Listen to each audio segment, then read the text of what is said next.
Hello, and welcome to another episode of Solipsist Watched, where this week I watched Gold Diggers of 1933 from 1933. This is a movie I've heard talked about a lot, mostly just as reference to the idea of pre-code movies. This is probably, at least for those who are less familiar with the nature of early Hollywood and the Hays Code and various other production things that went on during the 20s and 30s, this might be the most famous, I was going to say infamous, but it's definitely fame, not infamy, famous movie from that era in terms of both its content and its general success. It's not necessarily it's hard for me to identify because this is not my area of expertise by any means, and I am an amateur film buff at best in the first place. So I'm not super experienced and well informed on this particular topic. However, it's notable throughout this film. The content is certainly probably considered quite scandalous for the time. The Hays Code, or what's referred to sometimes as the Hays Code, I forget what the actual term for it is, was a piece of legislation that had been in the works for many years and actually went into effect in 1930, but didn't really get enforced until 1934, I believe, about what was allowed to be filmed and put into theaters in the United States. And it mostly came out of a variety of moral panics, a few of them genuine concerns, but mostly around more, the traditional kind of moral panics, proselytizing from so-called high-minded individuals and politicians and religious leaders and things like that who were very afraid of what could be shown on screens to the general public. So in an act of censorship, when the industry had largely censored itself for many years up to that point, basically between the silent film era and 1934, the code was probably really the first piece of legislation that came out of actual politicians that had teeth regarding what could be produced and then what could be shown. There were also regional laws and stuff like that about what was allowed to be shown in certain cities, states, regions of the country, that sort of thing. But I digress.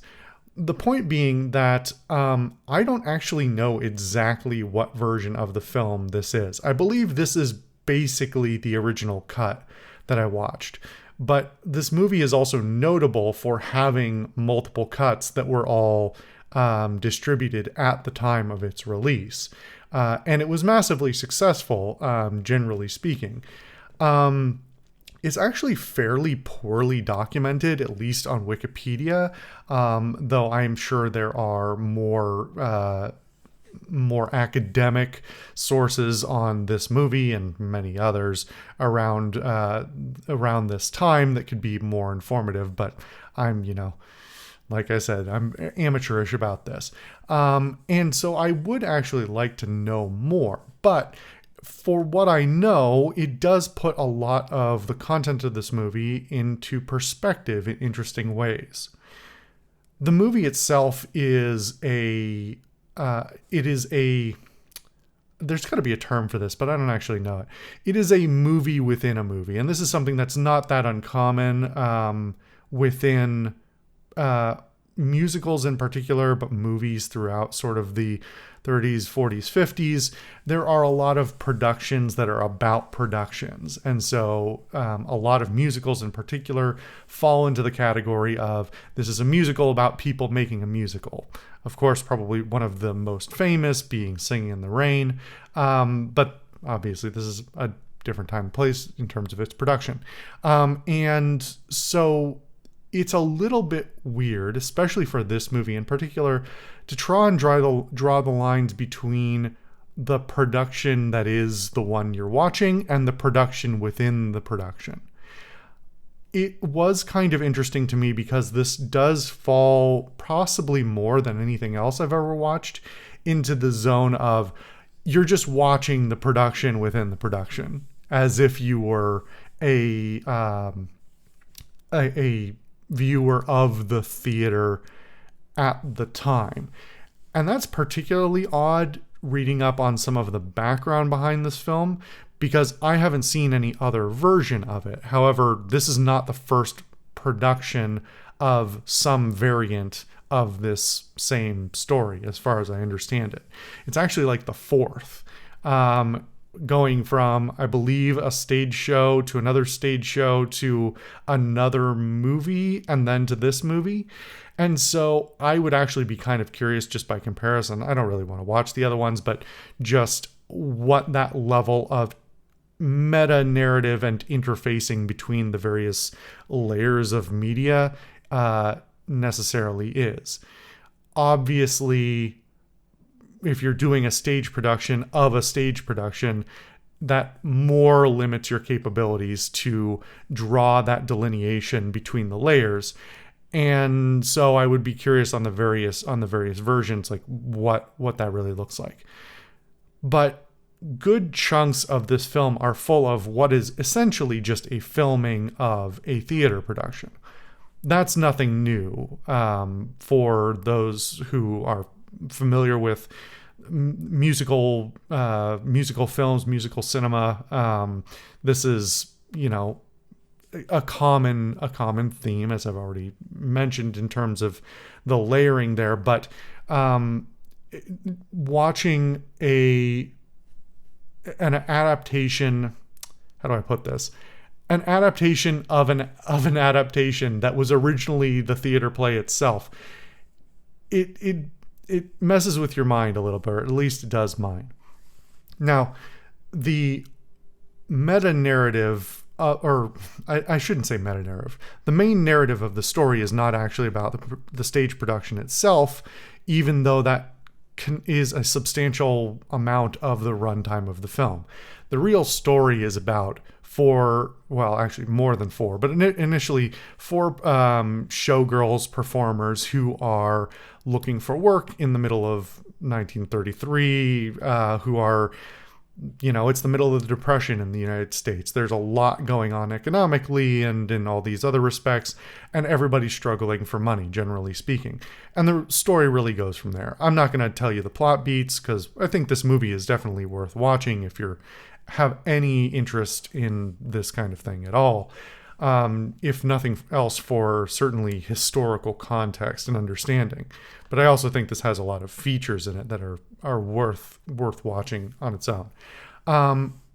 And the story that goes from there is not that complicated, and it's, by our modern standards, probably very tropified. It's very easy to follow who the players are and what their next moves are probably going to be, etc., etc.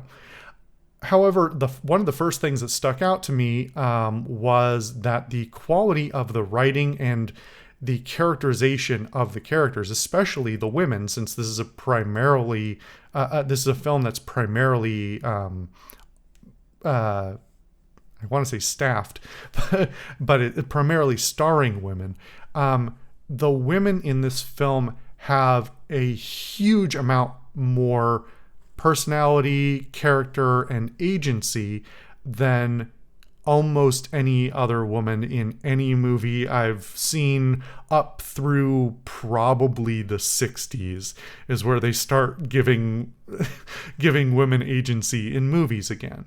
This is from the start, a fairly stark representation of the somewhat real but somewhat elevated struggles of working people, and in particular single working women, in an era that was troublesome for everybody.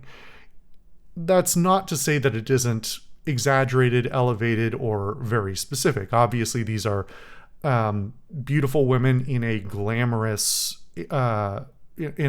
industry, and that is more appealing for a movie-going audience than just having the same type of story for, somebody who's a waitress or cutting hair or whatever else, whatever, normal type of jobs that people had or have, you get my point. And so that's not to say that this is trying to paint a very realistic picture of what it was like to live in the Depression or to have the struggles of that time.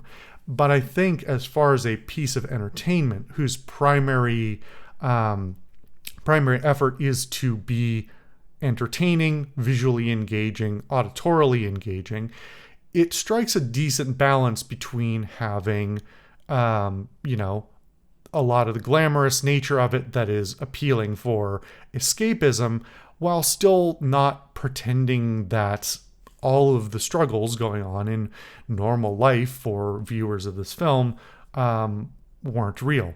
That said, who was actually watching films and could afford to go to films in 1933?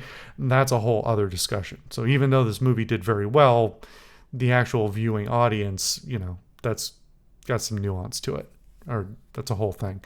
But to get back to the dialogue, the characters are written very, I don't want to say bluntly, they're written in a way that is very realistic. They talk to each other in a way that is fairly unfiltered, especially when they are only around each other, other women of approximately the same social status, similar roles, and they've known each other for quite a while. They talk to each other with a frankness that is unusual even for modern movies, if we're totally honest. I've talked before about the Bechdel test and how I think it's kind of a terrible test for feminist literature in general, but it's always worth bringing up just because it's a recognizable measure. And especially for a movie from 1933, this movie has significant numbers of scenes that pass the Bechdel test or other literary tests for, are these real women with real agency? And so having these real, very frank conversations between women who recognize each other, and then in further scenes, having that contrasted with the way those women conduct themselves, whether in reality or in farce, towards other people outside of their circle, whether that is men or not. Although most of the other characters who are not them are men, I guess. That is a really interesting contrast in showing the nature of full-fledged women as people rather than as characters, let alone sort of objects as they are often portrayed all throughout the history of media, but particularly the 30s through the 60s. And so in that regard, it is already pretty remarkable even to this day. Another aspect of it that I think is very standout, especially even for a modern audience and especially for an audience of the time, and I don't have a lot of context on this, so if you have knowledge, let me know, is that the amount of sort of, I don't know how else to put this other than body on display is fairly notable. And this is contrary to, I don't know. I have a modern perspective, so it's hard for me to judge exactly how it would have been perceived at the time. But my perception is that for a production of the time, the way that these women are sometimes exposed is not done in such a way that it's directly meant to be titillating. I don't think there's any serious nudity of note. It's more that there's a lot of thighs and, breasts that are got décolletage, cleavage and things, and they're just, they're wearing their at-home clothes, and so they're not really thinking about how covered up they are because that's not the thing. But also there's a lot of that's also in the nature of their jobs, that a lot of the production and the entertainment of the time is they're fairly scantily clad. And so especially for both socially for the time that it came out, and the perception of women and their bodies in general society, as well as its context within the film, and then the film industry as well in the context of the Hays Code. This is all fairly remarkable because it is not, it is fairly frank about the bodies of women and willing to let them show whatever amount is appropriate, while also not, to my view, doing it to an excess or in a manner that seems to be objectifying. It is just a matter of these women are they're comfortable in their bodies, they're comfortable with their work, they're comfortable with how they're perceived, and therefore showing leg, showing some chest or whatever is not really a big deal to them. It's never really commented on, even when it is sort of at times relevant to the plot, where certain characters who are more morally grandstanding might have things to say. They don't go overboard with it. They're fairly subtle. The commentary about their own perception within the context of the film as being scandalous women because they work in entertainment, is fairly subdued, and they don't outright say, oh, you're horrible because of the way you hold yourself or the way you show your body or something like that. It's fairly subdued. And so, again, even to this day, I would say that is fairly remarkable. Even in current day, it's unusual for movies to get that right in terms of just being able to show anybody's body in any form that might be perceived as being lascivious, even when that's not the intention and it's just a person living in their skin. And in that regard, it's fairly interesting. There is one thing about that, but we'll come back to that in my next point, which is the third really remarkable thing about this movie for me is really more related to one of the directors and producers, that being Busby Berkeley. I don't think we've talked about Busby Berkeley on this show before, but Busby Berkeley is a sort of a legendary director and choreographer all throughout sort of the 30s through the 60s, more through the 40s. But at least 20 years of like being a really influential and big name in terms of productions, and in particular musical productions. Busby Berkeley is fairly well known for the nature of his productions, where rather than having a few perfectly choreographed dancers, that it would be and like an absolutely perfectly refined show, that a lot of his visions, and you can start to see it if you've seen a few of his films, a lot of his big directed choreographed shots are about how he can present often a large number of dancers, all choreographed fairly well, but the visual impact of a very large wide shot with a lot of dancers with very substantial costuming and sometimes some very special effects.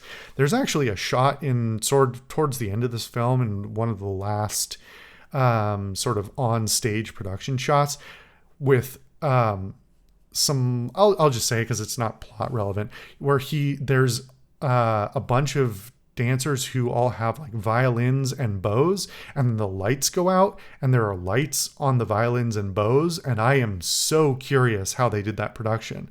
I have no idea how, especially for the technology of the time, they could have done this lighting around the edges of these props.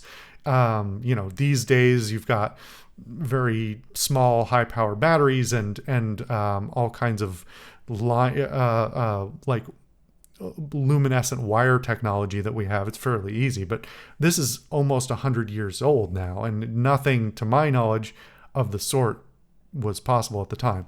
But I digress. That's just like one shot in particular. It was even more kind of curious to me as a production. So a lot of the movie's run, as I already mentioned, is in the production itself. And so Busby Berkeley's choreography and direction constitutes a substantial amount of the show. This kind of varies all the way throughout. Some of the show pieces, some of the choreography is very much just for. It is stunning in its in the quality and the scope of the production. Costumes, the number of dancers, the amount of special effects and these crazy sets are kind of all over this movie and the production within it. I can't imagine what the production budget. Well, my understanding is that this was a fairly expensive movie for the time, but just the sheer amount of work necessary to construct these sets and choreograph everyone and get these shots done and get everybody costume and all these things is very impressive on its own. To come back to sort of my previous point, in a relevant point here, this is one of the only places where I think the movie really does lean a little bit more into seeing the entertainers' bodies as a source of appeal. And I think that is just the nature of the production within the production, if that makes sense. These big musical productions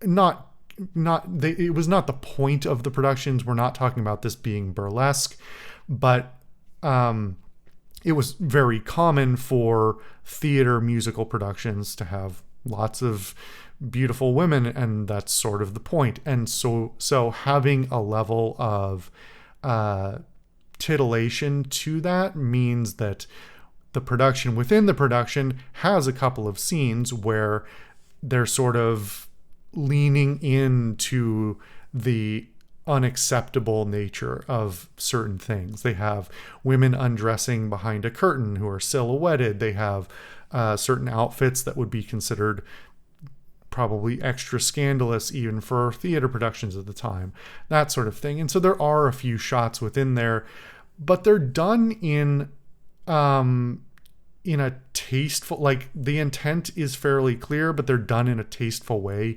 It's not grotesque. Even for, we could talk about other pre-code movies and how some of them really do lean into the just, oh, this is borderline pornography type of stuff. Or it's done merely for shock value, or there are aspects that would lean into what like the horror genre would become later in terms of using women's bodies as objects and the perception of like women being harmed as, that's a whole thing to unpack. Women's bodies being harmed as a theme within horror and how that's interpreted over time. But anyway, I'm digressing again. It's interesting both because it was put to film in the first place and because it's representative of both acceptability and unacceptability within the time and the types of productions that were being made at the time, plus the Hays Code. So it's really, that is really interesting for me because of the layers of interpreting social acceptability and unacceptability. I think we can sort of wrap that thought in terms of looking at all of the production values there. The parts of the movie that are not the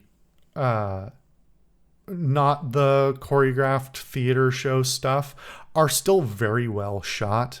I don't entirely know what the split was between the direction and production. There are two producers, the other being Mervyn LeRoy. And so my understanding is basically all of the non-choreography, non-theater shots are done by him. And it's all done very competently, very well. But man, some of the best shots in the film really are just the Busby Berkeley stuff. There's a close-up. I'm digressing again, but just let me have this. There's a close-up within one of the early shots in the theater production that is a close-up shot on, I believe it's Ginger Rogers' face. And this is one of Ginger Rogers' most early breakout roles, I think. And it has been preserved incredibly well.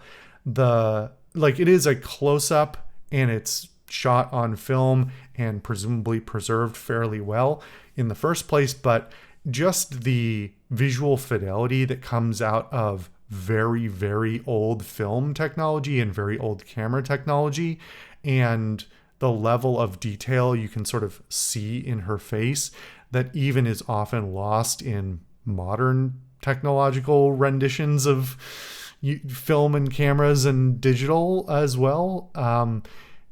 It's clear that they knew very well how to use their equipment.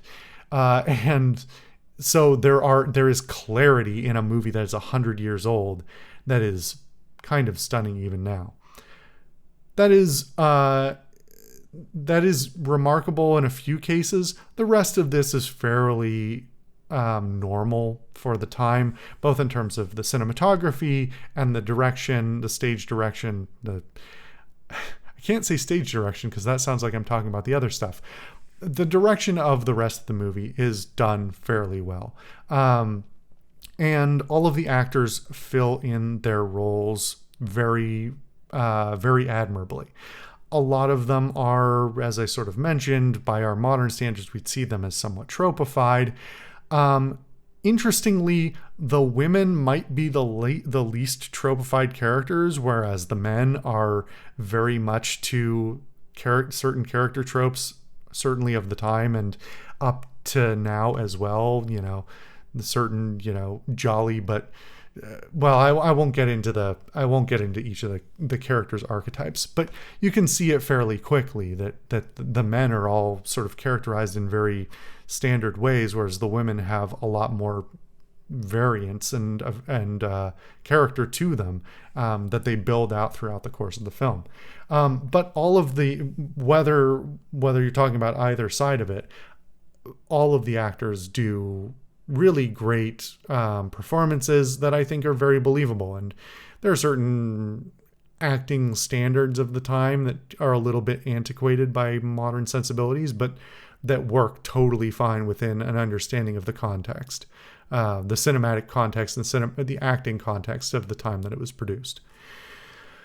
The one thing that kind of stands out to me and unfortunately harms this movie substantially, maybe, is that it doesn't have the most memorable story or the most tight pacing and overall concept. The story itself isn't that complicated. It's a fairly standard, it's a fairly standard story about love and people from different social circles and how they reconcile their differences and understandings of each other, and all the players that come into what a forbidden love of sorts, what that means, which is totally fine. There's nothing wrong with having a really basic overarching plot. And the characterization goes a long way to fill that out. However, probably the biggest problem with that is just there is so much time spent on the actual stage show itself that only really leaves like maybe 40 minutes, 50 minutes of the total runtime to dedicate to the ups and downs of the stakes of the film. And so often the stakes feel very thin.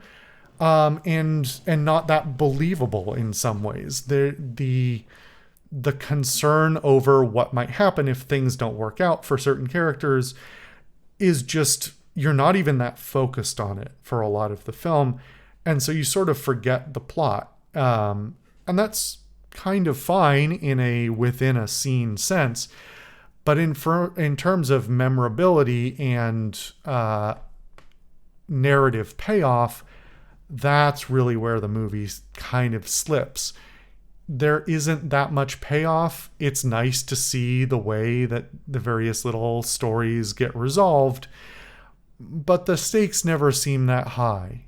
And so, especially for a genre that is typically characterized, even within comedies, which this definitely is, typically characterized by a certain level of melodrama, it's a little surprising to see that a bit absent. That said, I think the movie definitely stands the test of time in a lot of regards.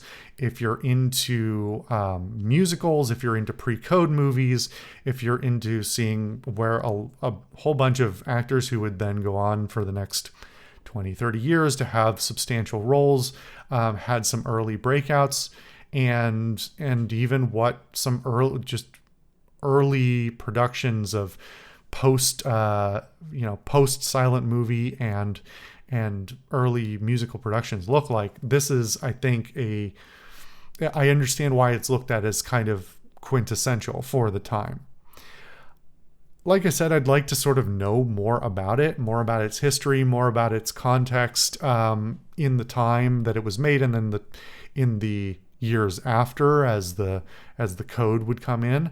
But that's not my area of expertise. So if there are any really good resources for that, I actually think I know one, and I'm going to look into it a little bit out of curiosity. But I'm here because I like learning about history and about movies and about literature and the art in general. That's my curiosity here.